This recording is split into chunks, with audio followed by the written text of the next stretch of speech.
অন্নপূর্ণা পুজো উপলক্ষে মহাষ্টমীর পূর্ণ স্নান ও মেলা। শনিবার ভোর সকাল থেকেই পুণ্যার্থীরা পূর্ণ স্নানের জন্য ভিড় জমায় শঙ্কোষ নদীর ঘাটে। আলিপুরদুয়ার সীমানা ঘেঁষা তুফানগঞ্জ ব্লকের নাজিরান দেউতিখাতার শঙ্কোষ অষ্টমী মেলা নামেই পরিচিত।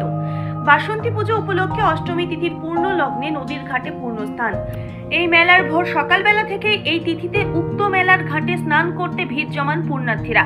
মেলার ময়দানে নিয়ম নিষ্ঠা মেনে অন্নপূর্ণা পুজো করা হয়। জানা গিয়েছে শঙ্কর শক্তি সংঘের মেলা পরিচালনা এবারে 50তম।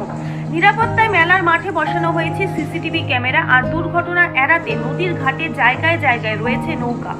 মেলা কমিটির সম্পাদক প্রতাপ চন্দ্র বর্মন বলেন, নদীর ঘাটের মেলা আমাদের পূর্বপুরুষ এই পুজো মেলা করে এসেছেন, এখন আমরা সেই মেলা করছি। এটি বহু প্রাচীন পুজো এবং দুই জেলার মধ্যবর্তী স্থানে এই মেলা হয়, তাই আলিপুরদুয়ার এবং কোচবিহার জেলার এমনকি পার্শ্ববর্তী রাজ্য অসম থেকেও এই মেলা উপভোগ করতে আসেন লোকজন।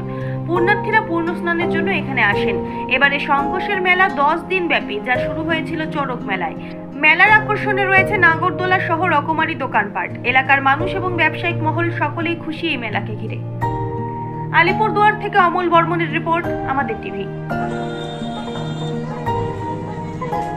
প্রতি বছরে এইবারও আমরা মেলার প্রস্তুতি নিয়েছি।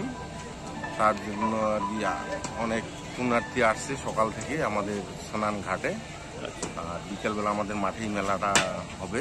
কয়দিন ব্যাপী মেলা? এবার 10 দিন ব্যাপী মেলা হবে। আজকের থেকে চড়ক মেলা হবে, চড়ক পুজো অবধি। আচ্ছা, নদীর ঘাটেও তো মানে অনেক পুণ্যার্থীর ভিড়।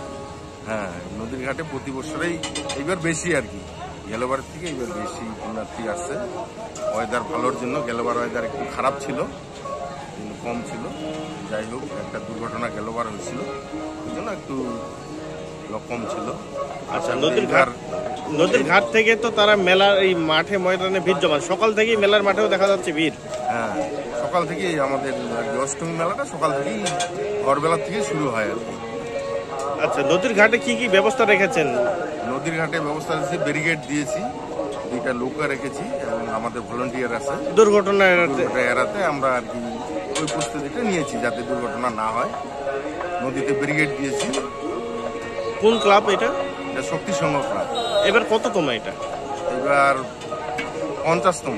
50তম। নাম পরিচয়টা বলবেন? আমার নাম প্রতাপ চন্দ্র বর্মন।